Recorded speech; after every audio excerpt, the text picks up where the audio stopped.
Hello everybody! Welcome back to my video!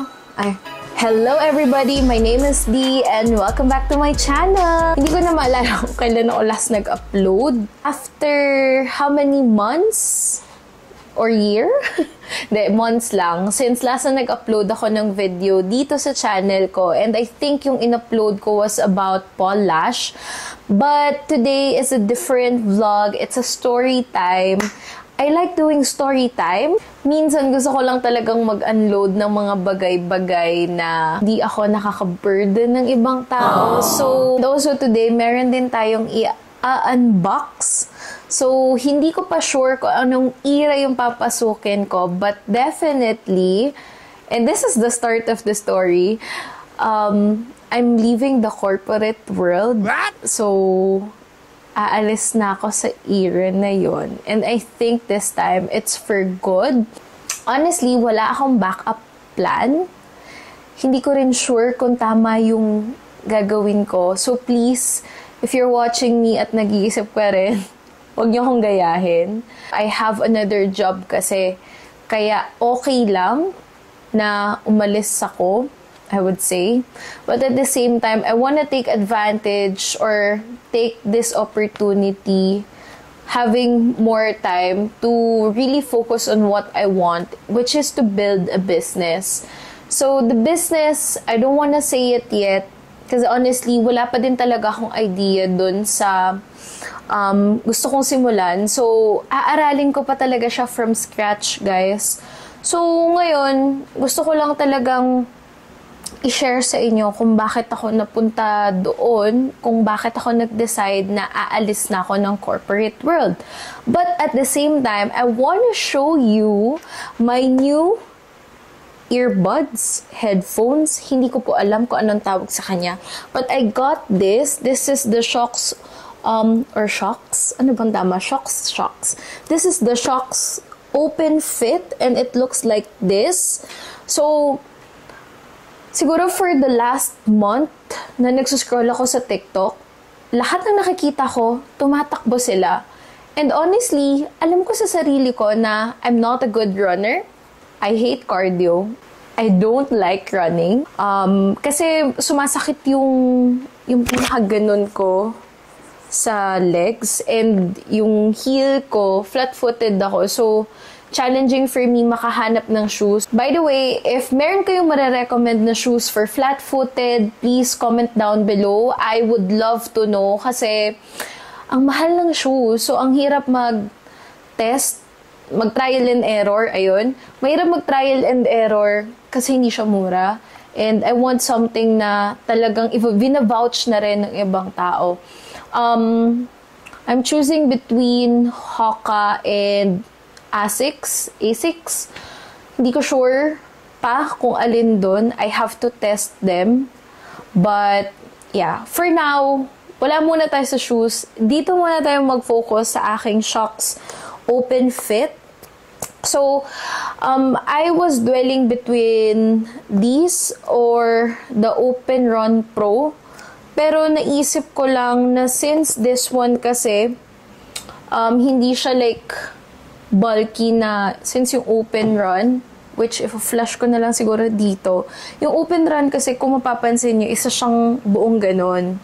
So, ihahang mo siya dito, which is very runner, right? But ako, since hindi pa rin ako makakommit talaga kung tatakbo na ako for real, ito yung kinuha ko. Kasi feeling ko mas versatile to. So, kung hindi man ako magtatatakbo, I can use this for something else. By the way, this one, nabili to ng mom ko sa Japan. Doon ako nagpabili kasi mas mura ng almost 2,000 pesos. So, dito, nag-retail to ng 10,990 yata. Around that price.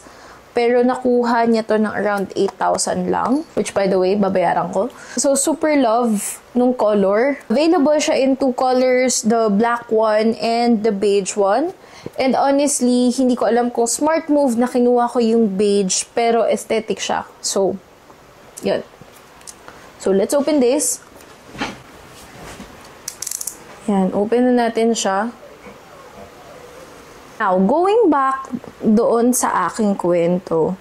So, ayun na nga, nag-resign na ako.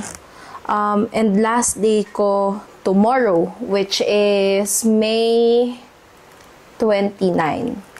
Yun, effective ng aking resignation ay May 29. At ang reason kung bakit ako nag-resign is because hindi na talaga kinakaya ng mental health ko. Partly, I feel like kasalanan ko din because I needed 2 jobs. So, trinay ko talaga siyang i-juggle. But it didn't work for me. And after weighing the pros and cons, I just decided to stick with my VA job. So, ayun, dito na lang ako sa bahay, work from home. Totoo lang, I know for sure, hindi naman naging madali yung decision. Lalo na wala akong, well, may backup ako. Pero, eto na yun guys, parang my goal was at 30, yun na yung last straw ko na parang if hindi talaga mag-work yung corporate job sa akin, eto na, give upan ko na siya. But mas napaaga lang siya. Napaaga talaga siya dahil ayun nga, parang sometime in March nakaramdam na talaga ako ng extreme anxiety, like to a point na everyday gumigising ako na lagi akong parang nasa edge. I remember, kanina umaga paggising ko, wala naman akong iniisip. Pero nung pababa na ako ng hagdan, napakapit ako dun sa rail. Tama ba? Dun sa handle. Kasi pakiramdam ko mahuhulog na ako anytime. So, grabe yung palpitation ko. Para ako nakakape, pero wala pa akong kape nun. And, ganun yung nararamdaman ko every single day. I think alam ko yung dahilan bakit ako nagkakaganto. Pero, ayoko mag-self-diagnose. But, I'm also self-diagnosed. Ayoko mag-self-diagnose, pero feeling ko may ADHD ako. From, you know, the videos that I've watched, yung mga research na ginawa ko, I'm taking most, if not all of the boxes ng pagiging ADHD. Pero yun nga, ayoko pa rin mag-diagnose. Meaning ko na sobrang challenging talaga to. And kung hindi ako nagkakamali, nagsimula to pandemic. Yeah? Or prior to pandemic. Tas, ayun, nawala siya for a time, nung super happy ko sa isang job ko, tas bumalik na lang siya. So, anyway, yun na yun. So, i-close na natin yung chapter ng pagiging corporate girl. So, this time, I really wanna focus on finding something that I'm really passionate about. Yung hindi ako mapapagod in the sense na hindi ko iisiping napupunta sa waste yung effort ko. So, yun talaga yung gusto kong ma-discover. So, I have 2 things in mind that I wanna focus on. So, first is, I wanna learn how to create digital products. And I have a skill naman in creating one, pero hindi lang talaga ganun ka ganda yung eye. But thankfully, marami naman tayong friends na graphic designer to, you know, criticize and to give their critic sa aking gagawin. So, that's one. And second, yun nga, I wanna put up a business which, sa totoo lang, marami akong business na naiisip, pero I'm drawn to one. Kaya lang malaki talaga yung kakailanganin niyang capital. Kaya I need to think it twice, thrice, kahit baka 100 times pa, kung talagang it's for me. Kasi obviously, yun na naman, magsisimula na naman tayo from scratch. So, yun. Sa totoo, natatakot ako. Hindi ko alam kung tama ba yung decision ko. At the same time, na-excite ako. Kasi parang ito na yun eh. Ito na yung chance ko to finally do something that I really love. Na-challenge ako. Yung nararamdaman ko is a lot of things. Kaya lang at this point, yung nangingibabaw talaga is pagod. So, I just want to rest talaga. Gusto kong ipahinga yung utak ko. Kasi, on a daily basis, alam niyo yung pakiramdam ng utak ko? Para siyang may malaking cloud. Parang may malaking cotton na naka-press. Alam mo yun? Like, you don't feel it, but you know there's something. Parang ganun. Tapos hindi ako nakakapag-isip talaga ng maayos. Like, it's just so difficult for me to organize my thoughts. And that has been my challenge for the longest time. Sa totoo lang. So, yun. And gusto ko rin sanang isabay itong pag-create ng content. Last time I created vlog, yung talagang vlog ha, was prior to pandemic. My first attempt was my Japan trip. And kung papanoorin niyo siya, OMG, sobrang rookie talaga. Alam mo yon, parang ang trying hard, ang daming gustong mangyari. Ang pangit lang talaga nung execution. Pero masaya pa rin ako na na-try ko siya. At least I know na I can do it. I just have to refine it. So gusto kong itry ulit mag-vlog. Pero this time, ayoko na rin maging trying hard. Gusto ko lang magpakatotoo. Gusto ko yung parang nagkukwento lang ako sa mga kaibigan ko. At madalas bulol ako, guys. So, ayun. Ayoko na siyang i-cut-cut. Marami akong fillers na paulit-ulit. But you know what? Yun ako eh. So, parang whatever. Yun.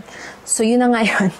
Anyway, going back. So, ito na nga yung laman ng ating shocks na open fit.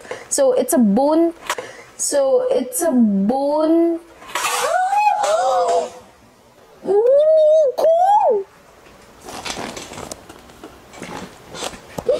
Nakita niyo ba yun? Oh my God, nahulog. Shoot, May. Wait lang, hihinga lang ako, guys. Para nalaglag yung puso ko eh. Ito yung Shocks Open Fit. And, ito lang siya. So, compared dun sa Open Run and Open Run Pro, ang laki nung case niya. Ito, very compact. And actually, nung na-try ko to sa Japan, since na-test ko to sa Japan eh, bago ako nagpabili sa mommy ko. Ang galing. Ang galing nung technology. So, ito, pag in-open natin, which i-open na natin, wait, paano ba to? Ayan, wait, baka, oh my God, ang dumi ng kuko ko. Wait lang. So, ito siya, guys. Tatanggalin lang natin yung plastic and it looks like this. Super nice. Matte yung case niya and ayan, may nakalagay lang na shocks. And then, when you open this, it looks like this. Ayan. And then, yung case niya, charging port or parang, ano to? Dito ka na rin mag-charge. So, nalilito pa rin ako kung paano to nilalagay. But this one is right. Left, right. Okay, so ito yung right. And then, oh my goodness. I don't know how to put this one. So, I guess ganito siya. Okay. So, ganyan siya. I don't know if you can see, pero ganyan siya. And then, on the left side naman. Okay.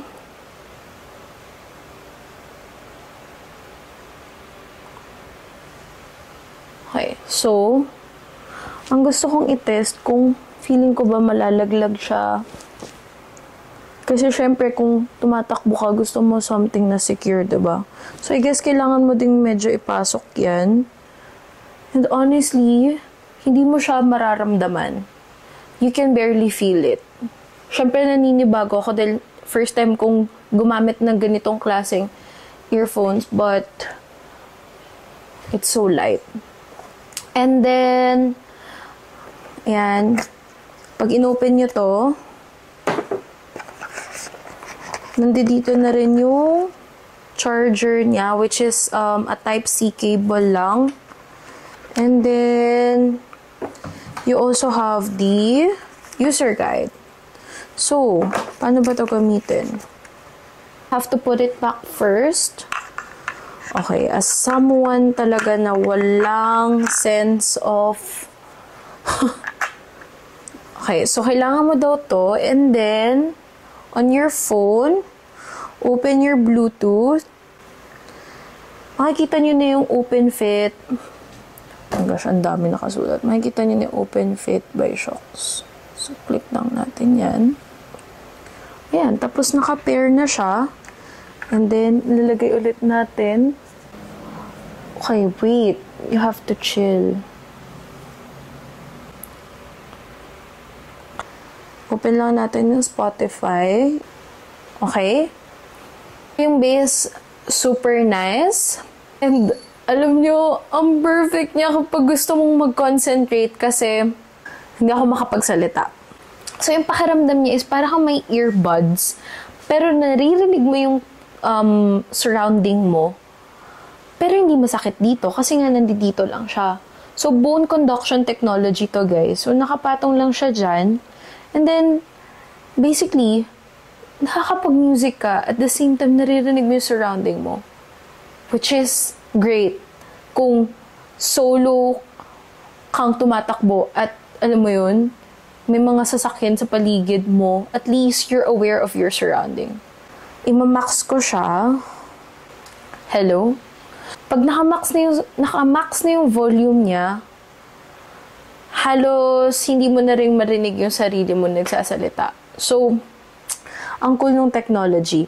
Guys, hindi ako technical na tao. As long as it works, I'm good. Hindi ko kailangang... okay. So, kailangan bang nakapasok?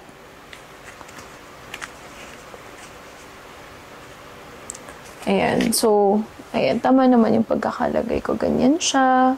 And then, lahat ng controls mo nandito na rin. Yung pagpi-play, pagpo-pause. Ito na siya, guys. And then, I believe you have to download the Shocks app in order for you to customize EQ modes, change touch functions, access firmware, upgrades, and more. So, da-download natin yan. And, yeah. Let me see. Okay. Ayun. Kita niyo naman, hindi siya nahuhulog. Ang kulit. Hindi siya nahuhulog, guys. Maganda yung noise cancellation headphones kapag nasa plane ka.